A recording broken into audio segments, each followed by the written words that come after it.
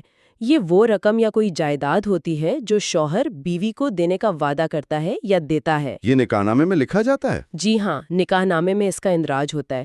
یہ فوری بھی ہو سکتا ہے، یعنی پرومپٹ جو بیوی جب مانگے ملنا چاہیے، یا پھر معجل یعنی ڈیفرڈ جو طلاق یا شوہر کی وفات پر ملتا ہے۔ سمجھ گیا۔ اب بات کرتے ہیں رجسٹریشن کی۔ آپ نے کہا MFLO میں یہ لازمی ہے۔ کیا یہ واقعی اتنی ضروری ہے؟ بہت ضروری ہے۔ یہ صرف ایک کاغذ کا ٹکڑا نہیں ہے۔ MFLO کے تحت ہر مسلمان شادی کی رجسٹریشن لازمی ہے۔ کہاں ہوتی ہے یہ رجسٹریشن؟ یہ آپ کی جو مقامی یونین کونسل ہوتی ہے نا، وہاں لائسنس یافتہ نکاح رجسٹرار ہوتے ہیں۔ وہ نکاح پڑھانے کے بعد اسے رجسٹر کرتے ہیں۔ اور اس کا فائدہ؟ فائدہ یہ ہے کہ یونین کونسل کا جاری کردہ نکاح نامہ اور آج کل جو نادرا سے میرج رجسٹریشن سرٹیفکیٹ یعنی MRC ملتا ہے، یہی آپ کی شادی کا قانونی ثبوت ہے۔ کل کو کوئی بھی مسئلہ ہو، وراثت کا، بچوں کی والدیت کا یا بیرون ملک سفر کا، تو یہی کاغذات کام آتے ہیں۔ یعنی قانونی تحفظ کے لیے بہت اہم ہے۔ بالکل۔ اس کے لیے شناختی کارڈ کی کاپیاں، اصل نکاح نامہ وغیرہ جمع کروانا ہوتا ہے۔ اچھا، ایک اور چیز جو بہت سننے میں آتی ہے وہ ہے کورٹ میرج۔ یہ کیا ہے؟ کیا یہ عدالت میں جا کر شادی کرنا ہے؟ نہیں، یہ ایک بہت بڑی غلط فہمی ہے۔ لوگ سمجھتے ہیں شاید یہ کوئی خاص قسم کی شادی ہے جو میجسٹریٹ یا جج کرواتا ہے۔ ہاں، ایسا ہی لگتا ہے۔ اصل میں ایسا نہیں ہے۔ کورٹ میرج کوئی الگ قانونی قسم نہیں ہے۔ یہ وہی عام اسلامی نکاح ہی ہوتا ہے، تمام شرائط کے ساتھ۔ تو پھر یہ نام کیوں پڑا؟ یہ عموماً وہ جوڑے کرتے ہیں جو اپنی مرضی سے شادی کر رہے ہوتے ہیں، لیکن انہیں اپنے گھر والوں کی طرف سے مخالفت ہوتی ہے۔ اچھا، جن کی پسند کی شادی ہو اور گھر والے نہ مان رہے ہوں؟ جی، تو وہ کسی وکیل کی مدد لیتے ہیں۔ وکیل کے دفتر میں یا کسی اور جگہ نکاح خواں کو بلایا جاتا ہے، گواہ ہوتے ہیں، حق مہر طے ہوتا ہے اور باقاعدہ نکاح پڑھا دیا جاتا ہے۔ تو عدالت تو نہ ہوئی اس میں؟ نکاح کے عمل میں نہیں۔ نکاح کے بعد وہ وکیل ہی یونین کونسل سے نکاح نامہ اور نادرا سے MRC بنوا دیتا ہے۔ تو کورٹ کا لفظ کہاں سے آیا؟ وہ اس لیے کہ اکثر ایسے جوڑے شادی کے بعد ممکنہ خطرات جیسے گھر والوں کی طرف سے کوئی کارروائی یا ہراسانی، اس سے بچنے کے لیے عدالت سے رجوع کرتے ہیں۔ اچھا، یعنی تحفظ مانگنے کے لیے؟ جی، وہ عدالت میں پٹیشن دائر کرتے ہیں کہ ہمیں تحفظ فراہم کیا جائے، اور دلہن بھی اکثر عدالت میں آ کر بیان دیتی ہے کہ میں نے اپنی مرضی سے بغیر کسی دباؤ کے شادی کی ہے۔ تو عدالت کا کردار بعد میں آتا ہے، تحفظ دینے کے لیے، نہ کہ شادی کروانے کے لیے۔ اب سمجھ آیا۔ یہ تو بہت اہم وضاحت تھی۔ اچھا، شادی تو ہو گئی، اب اگر خدا نہ خواستہ اسے ختم کرنا ہو تو کیا طریقے ہیں قانون میں؟ جی، شادی ختم کرنے کے بھی قانون میں مختلف طریقے بتائے گئے ہیں۔ جو سب سے عام ہے وہ ہے طلاق، جو شوہر دیتا ہے؟ جی، جو بنیادی طور پر شوہر کا یک طرفہ حق مانا جاتا ہے۔ پھر ہے خلا۔ خلا؟ جی، خلا بیوی کا حق ہے کہ وہ عدالت کے ذریعے علیحدگی حاصل کرے۔ اچھا، یہ بیوی کا حق ہے۔ ہاں۔ تیسرا ہے مبارات۔ مبارات یہ کیا ہے؟ مبارات کا مطلب ہے باہمی رضامندی سے طلاق، جب میاں بیوی دونوں علیحدہ ہونا چاہیں۔ ٹھیک ہے، اور ایک چوتھا طریقہ بھی ہے، طلاق تفویض۔ طلاق تفویض؟ جی، اس کا مطلب ہے کہ اگر نکاح کے وقت نکاح نامے میں شوہر نے بیوی کو یہ حق دیا ہو کہ وہ خود کو طلاق دے سکتی ہے تو وہ اس حق کو استعمال کر سکتی ہے۔ اوہ، یہ بھی ممکن ہے۔ اچھا، سب سے پہلے طلاق کی بات کرتے ہیں جو شوہر کی طرف سے ہوتی ہے۔ اس کا قانونی طریقہ کیا ہے؟ کیا بس 3 بار کہہ دینا کافی ہے؟ نہیں، دیکھیں، MFLO کی جو دفعہ 7 ہے، اس نے اس کا ایک پورا طریقہ کار بتایا ہے۔ صرف کہہ دینا قانون کی نظر میں کافی نہیں ہے۔ تو کیا کرنا ہوتا ہے؟ جب شوہر طلاق دے تو اس پر لازم ہے کہ وہ جتنی جلدی ممکن ہو تحریری طور پر یعنی لکھ کر ایک نوٹس اپنی یونین کونسل کے چیئرمین کو بھیجے گا، اور اسی نوٹس کی ایک کاپی اپنی بیوی کو بھی بھیجے گا۔ اچھا، نوٹس دینا لازمی ہے؟ جی بالکل۔ پھر چیئرمین جو ہے وہ ایک ثالثی کونسل بناتا ہے جس میں میاں بیوی کے نمائندے بھی ہو سکتے ہیں۔ اس کونسل کا کیا کام ہے؟ اس کا کام ہے مصالحت کروانا، یعنی صلح صفائی کی کوشش کرنا۔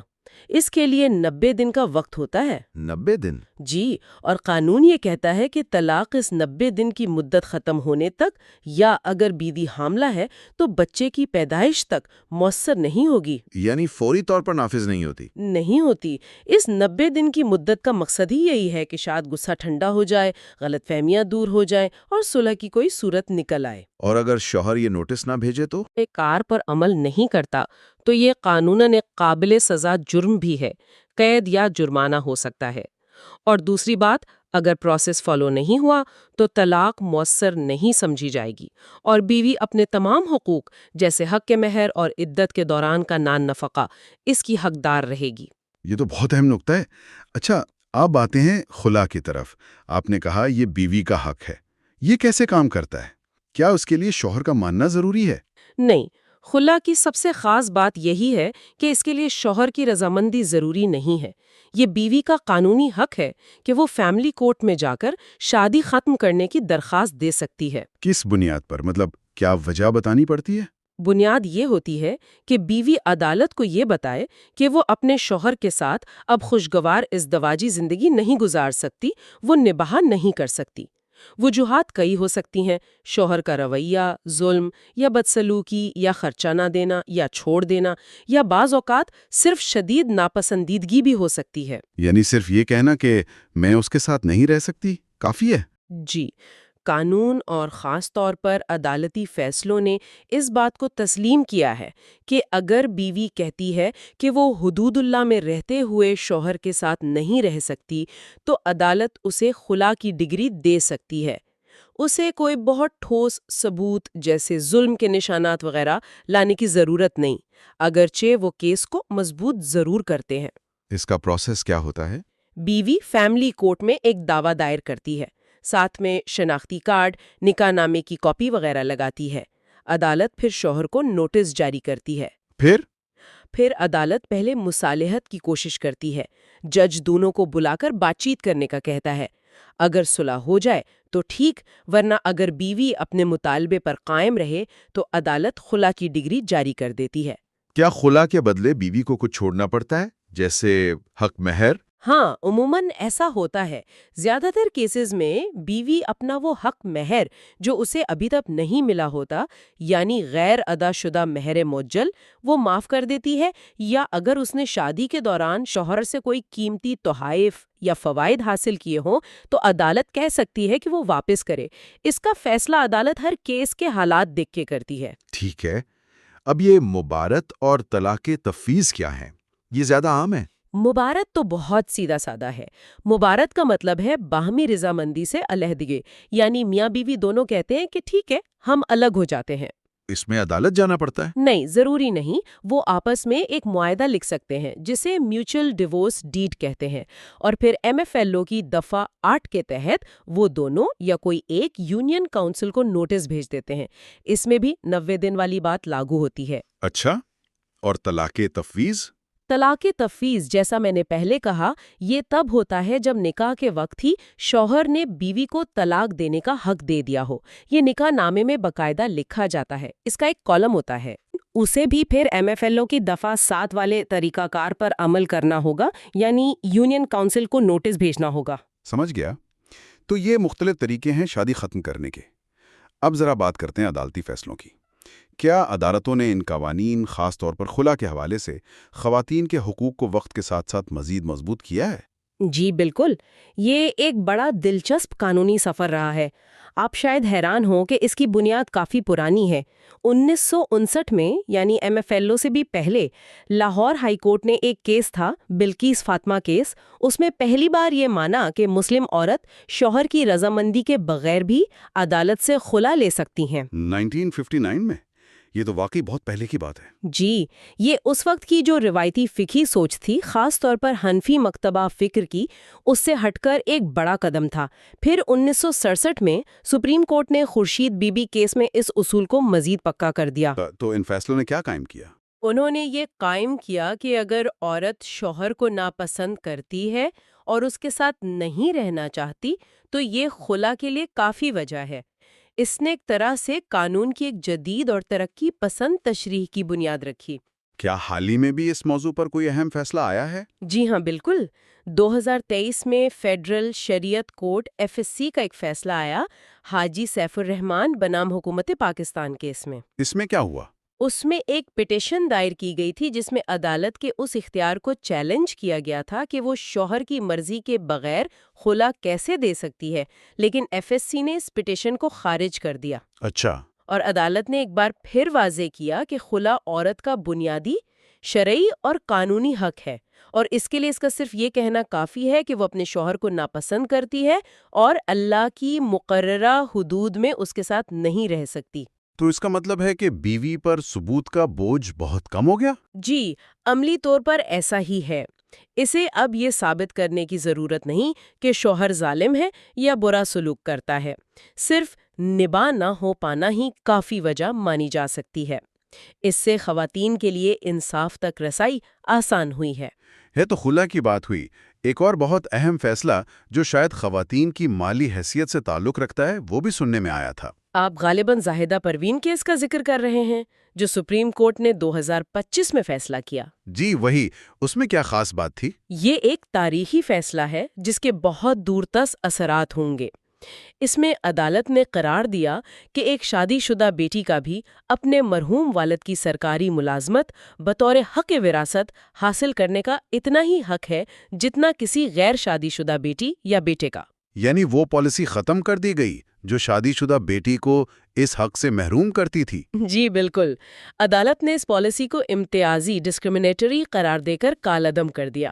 اس پالیسی کی بنیاد یہ سوچ تھی کہ شادی کے بعد عورت کی مالی ذمہ داری شوہر پر ہوتی ہے، اس لیے اسے والد کی طرف سے یہ حق نہیں ملنا چاہیے۔ تو عدالت نے اس سوچ کو رد کر دیا؟ جی، اور بہت واضح الفاظ میں۔ جسٹس منظور علی شاہ نے فیصلے میں لکھا کہ خواتین صرف مردوں سے اپنے تعلق کی بنیاد پر شناخت نہیں رکھتی، بلکہ وہ خود مختار شہری ہیں جن کے اپنے حقوق ہیں۔ یہ تو بہت ہی زبردست آبزرویشن ہے۔ ہاں، یہ فیصلہ عورت کو صرف کسی کی بیوی، بیٹی یا بہن نہیں سمجھتا، بلکہ اسے ایک آزاد، قانونی اور معاشی اکاری کے طور پر تسلیم کرتا ہے۔ یہ خواتین کی مالی خود مختاری کے لیے ایک سنگ میل ہے۔ یقیناً۔ اب ایک اور پیچیدہ مسئلہ، کم عمری کی شادی کا، اس پر قانون اور عدالتیں کیا کہتی ہیں؟ کیا پورے ملک میں ایک ہی قانون ہے؟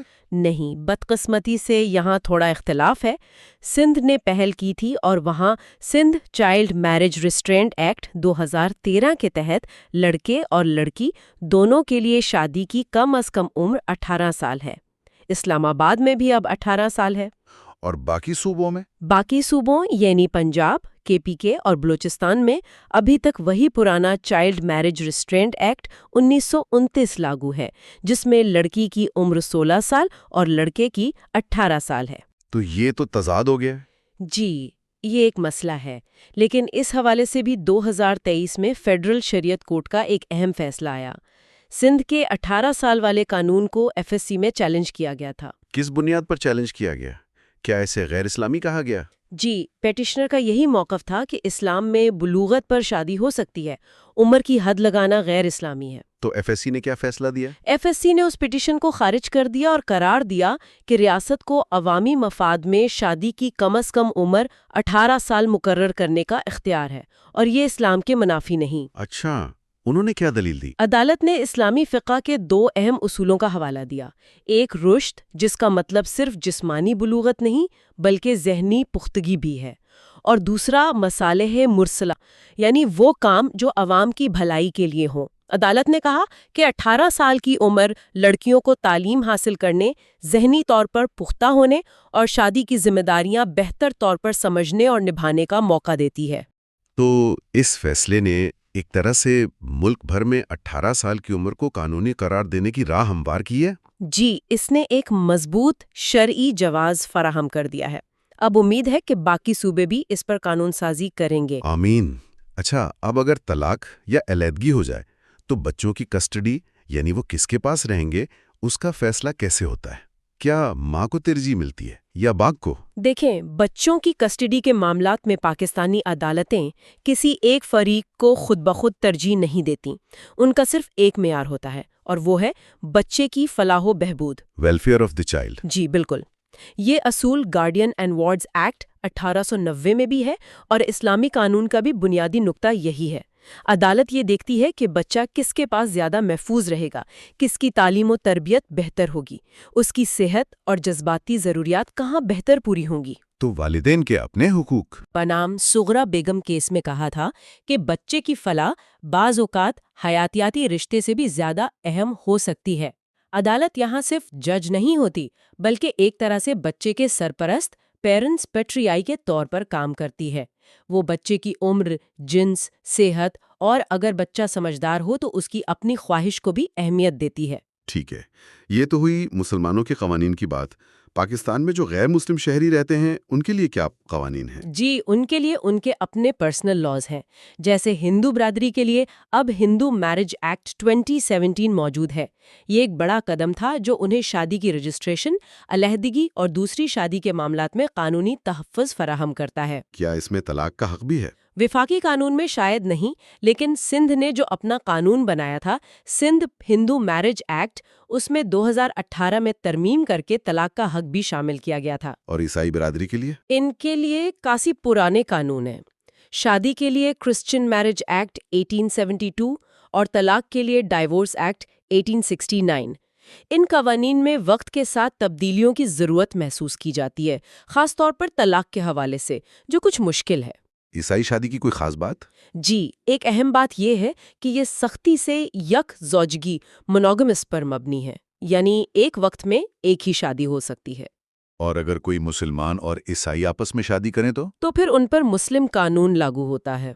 سمجھ گیا۔ آخر میں ایک اہم سوال، طلاق کے بعد مالی معاملات کا کیا ہوتا ہے؟ خاص طور پر بیوی اور بچوں کے لیے کیا مالی تحفظ ہے؟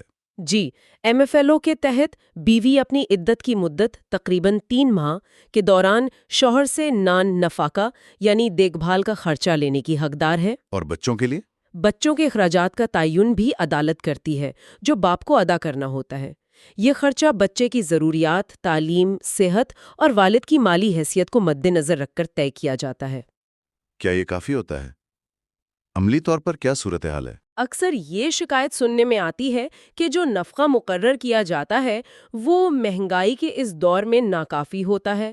اور ایک اور اہم پہلو یہ ہے کہ بیوی نے شادی کے دوران جو گھر کے کام کاج کیے، بچوں کی پرورش کی، یعنی اس کی جو نان فائنینشل کنٹریبیوشنز تھیں، ان کا کوئی مالی ازالہ طلاق کے وقت نہیں ملتا۔ تو کیا زاہدہ پروین جیسے فیصلے اس میں کوئی تبدیلی لا سکتے ہیں؟ امید تو ہے، کیونکہ وہ فیصلے عورت کی اپنی مالی اور معاشی حیثیت کو تسلیم کرتے ہیں۔ ہو سکتا ہے مستقبل میں قانون اس طرف بھی توجہ دے کہ طلاق کے وقت اثاثوں کی تقسیم میں بیوی کی ان خدمات کو بھی مد نظر رکھا جائے۔ تو خلاصہ یہ ہوا کہ پاکستان میں فیملی لا کا جو میدان ہے یہ کافی متحرک ہے۔ قانون بنے، عدالتیں بنی، لیکن اصل ارتقاء عدالتی تشریحات سے ہو رہا ہے۔ جی بالکل، MFLO اور فیملی کورٹس ایکٹ نے بنیاد فراہم کی، لیکن اعلیٰ عدالتیں، خاص طور پر سپریم کورٹ اور فیڈرل شریعت کورٹ، ان قانونوں کو وقت کے تقاضوں اور انصاف کے اصولوں کے مطابق ڈھال رہی ہیں۔ خاص طور پر خلا کے حق کی مضبوطی، خواتین کی مالی خود مختاری کا تصور اور کم عمری کی شادی پر واضح موقف، یہ سب مثبت پیش رفت لگتی ہیں۔ یقیناً یہ ظاہر کرتا ہے کہ ہماری عدلیہ سماجی تبدیلی میں ایک اہم کردار ادا کر رہی ہے اور کوشش کر رہی ہے کہ قانون خواتین اور بچوں کے لیے زیادہ منصفانہ ہو۔ چیلنجز تو بھی ہوں گے، جیسے آپ نے کہا کہ پورے ملک میں ایک جیسے قوانین نہیں ہیں یا نفقے کے مسائل ہیں، لیکن سمت درست لگ رہی ہے۔ جی، سمت مثبت ہے۔ یہ قانونی نظائر ایک واضح راہ دکھا رہے ہیں۔ تو آج کی اس تفصیلی گفتگو کا وقت ختم ہوا۔ ایک آخری سوال جو میں سامعین کے لیے چھوڑنا چاہوں گا۔ عدالتی فیصلے تو اپنی جگہ، لیکن سماجی سطح پر، خاص طور پر خواتین اور بچوں کے حقوق کے حوالے سے جو پرانی سوچ ہے، اسے بدلنے کے لیے قانون کے علاوہ اور کیا اقدامات ضروری ہیں؟ اس پر ضرور سوچیے گا۔ بہت اہم سوال ہے۔ امید ہے کہ آج کی یہ گفتگو خاص طور پر ہمارے نوجوان وکلاء اور قانون کے طالب علموں کے لیے مفید ثابت ہوئی ہوگی۔ جی، امید تو یہی ہے۔ لوکاسٹ پاکستان جہاں قانون بولتا ہے کو لائک کرنا، سبسکرائب کرنا اور شیئر کرنا مت بھولیے گا۔ اگر آپ کی کوئی سوالات یا تجاویز ہیں تو ہمیں ضرور بتائیں۔ ہمیں انتظار رہے گا۔ مزید دلچسپ قانونی موضوعات پر آسان اردو میں گفتگو کے لیے ہمارے ساتھ جڑے رہیے۔ اگلی نشست تک کے لیے اجازت دیجیے۔ خدا حافظ۔